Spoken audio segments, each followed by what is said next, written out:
ashabika ya nur Allah. Kjære islamske brødre, kom nærmere og sitt i en stilling du finner komfortabel.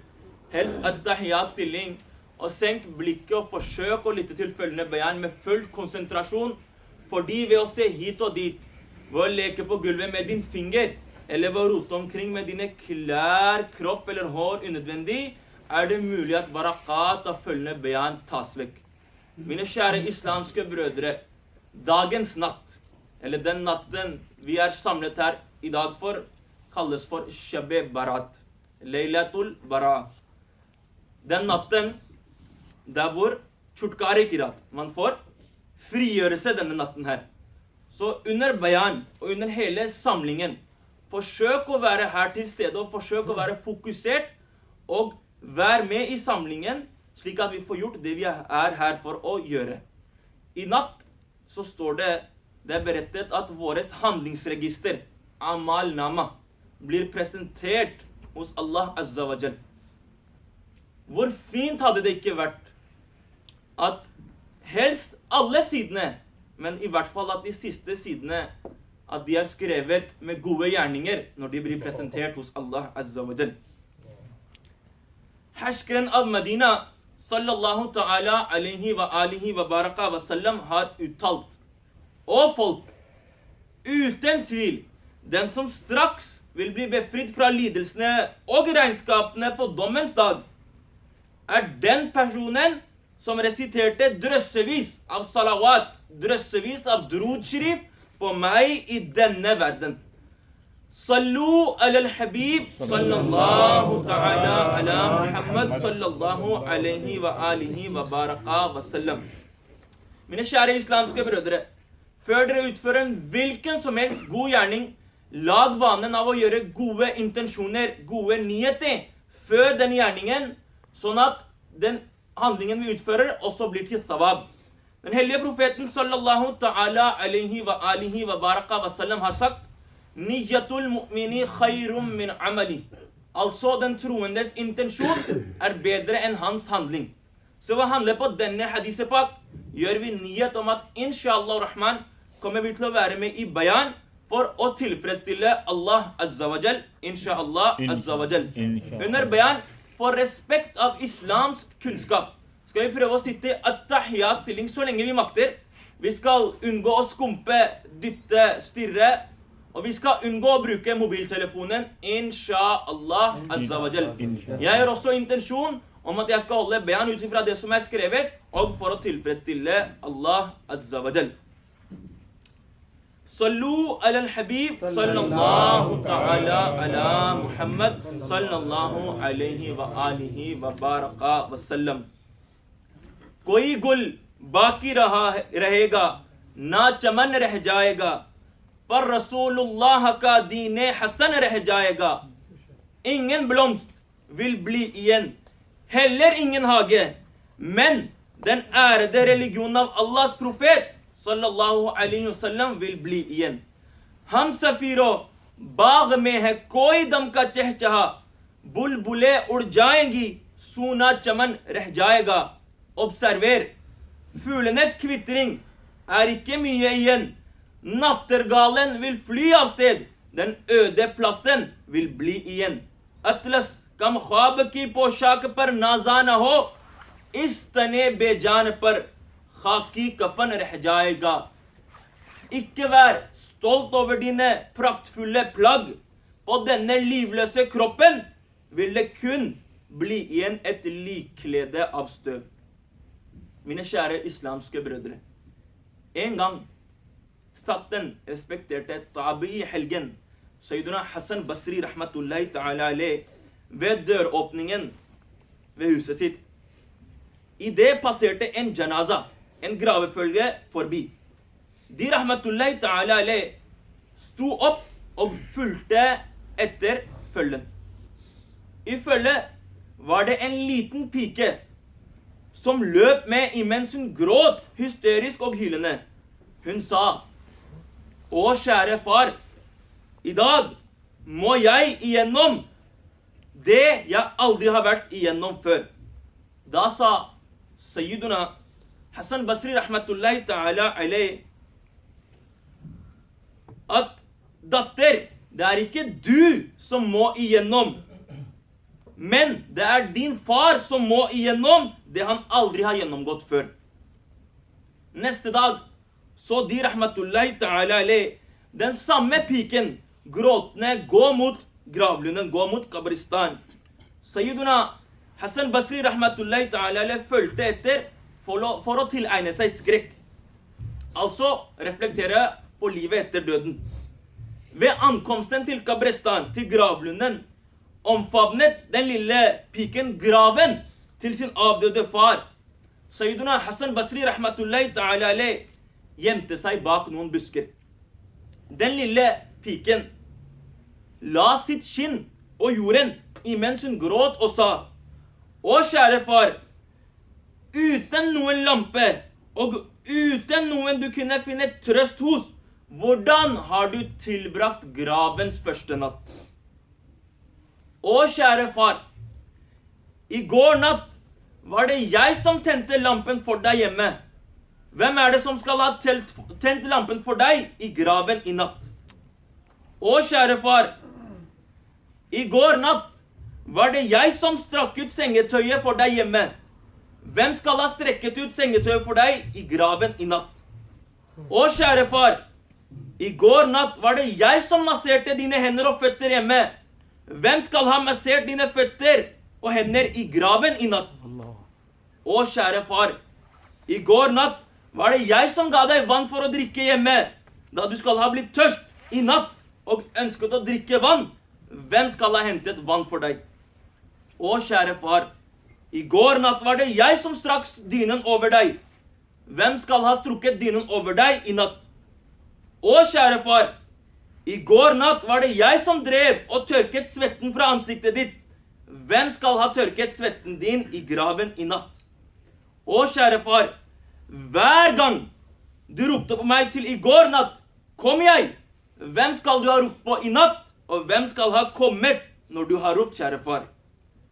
Å kjære far, da du ble sulten i går natt, var jeg der, og jeg presenterte mat for deg.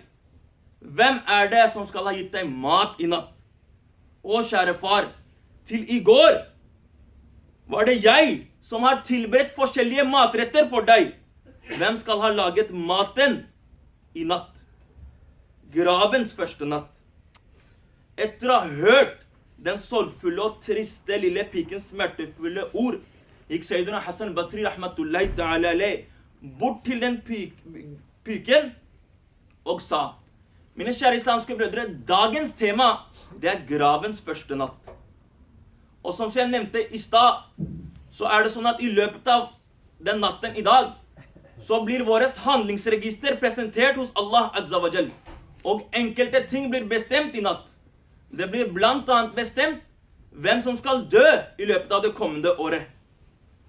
La oss reflektere over at hvis døden kommer over oss, og vi må til gravplassen og være i graven, og takle en natt i graven, hvordan ville vi ha klart det da?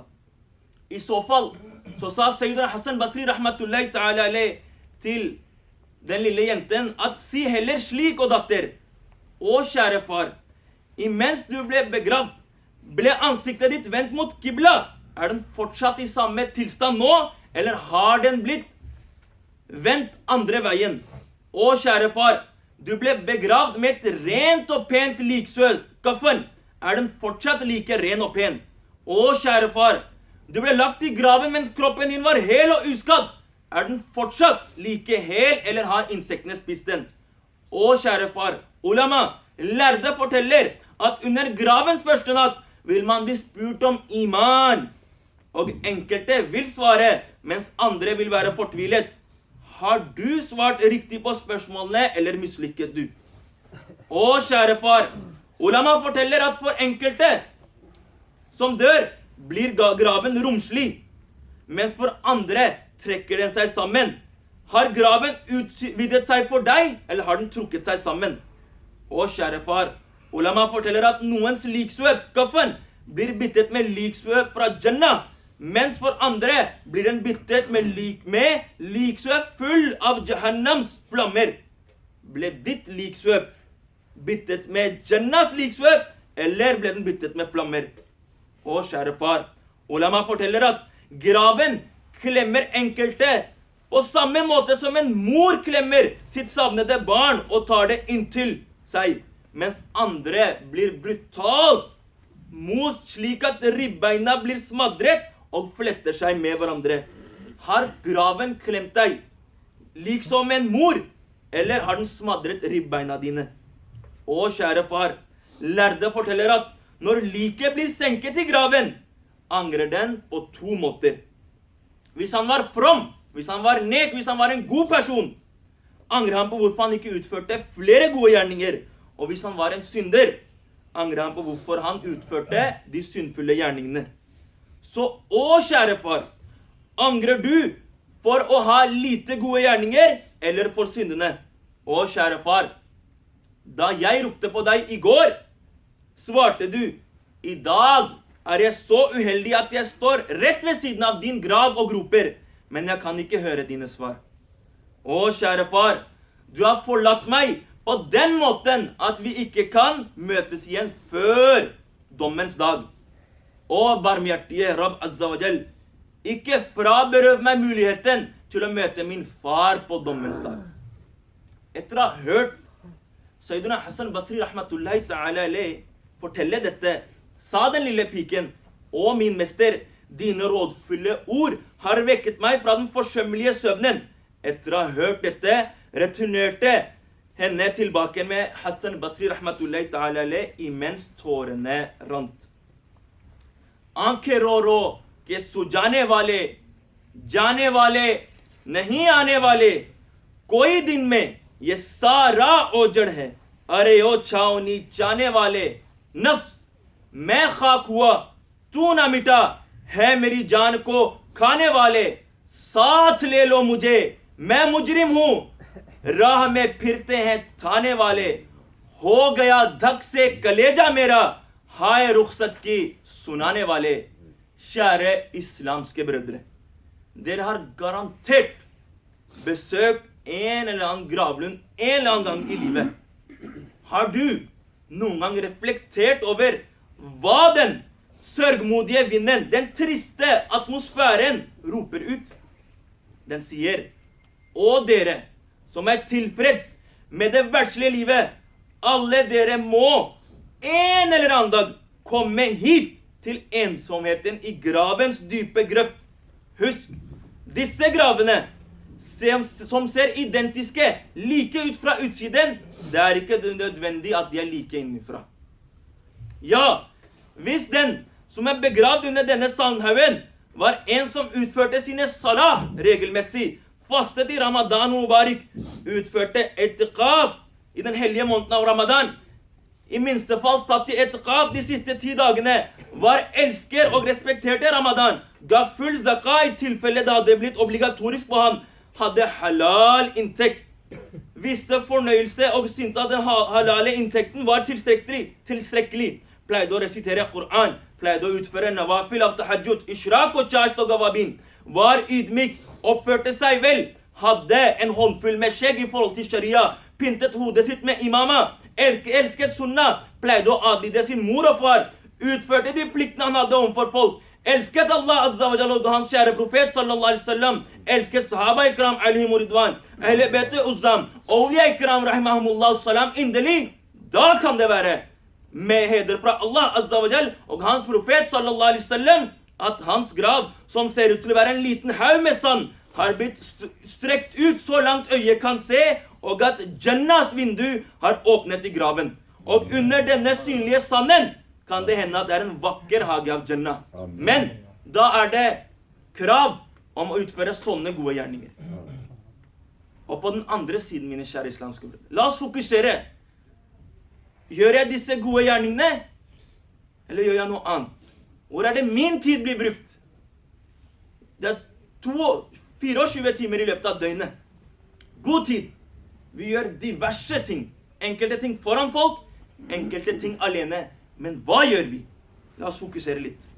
På den andre siden, mine kjære islamske brødre, hvis den som er begravd under den samme sandhaugen ikke utførte sin salah, ikke utførte sin namaz, hadde med vilje gitt slipp på fasten i Ramadan Mubarak. Under nettene i Ramadan pleide å forstyrre bønnene eller søvnen til muslimen gjennom cricket og annen lek i gatene, eller ved å være publikum pleide å oppmuntre de som spilte, var gjerrig med å betale zakah. Selv etter at den hadde blitt obligatorisk for han, hadde haram inntekt. Han hadde vært med på å forhandle med renter og ta og gi bestikkelser. Betalte ikke tilbake sin gjeld. Drakk alkohol, pleide å gamble. Hadde betjent steder med gambling og alkohol. Hadde sårt muslimske hjerter uten tillatelse fra sharia. Vi sårer våre foreldre, vi sårer våre brødre, vi sårer vår familie. Vi tenker ikke over at det er en stor synd å såre en muslimsk hjerte. Så hvis vi hadde sårt muslimske hjerter uten tillatelse fra sharia, ved å slå og skremme muslimer, tatt penger fra dem, hadde kidnappet muslimer for løspenger, hadde utført tyverier eller annet, hadde vært bedragende og tok til seg land, tomter, ulovlig, undertrykket hjelpeløse bønder, undertrykket folk imens han var druknet i å skaffe seg makt, barberte skjegget, eller så på filmer og serier, hørte på musikk, bannet, løy, baksnakket, sladret, beskyldte og tente ondt om folk og var arrogant, adlød ikke sine foreldre. Da kan det være at under denne samme lydløse sandhaugen er det en tilstand av bekymring. Jahannams vindu er åpent, flammen ulmer, slanger og skorpioner ligger oppå kroppen til den begravede, og han driver og skriker og hyler, som vi ikke kan høre. Sayyiduna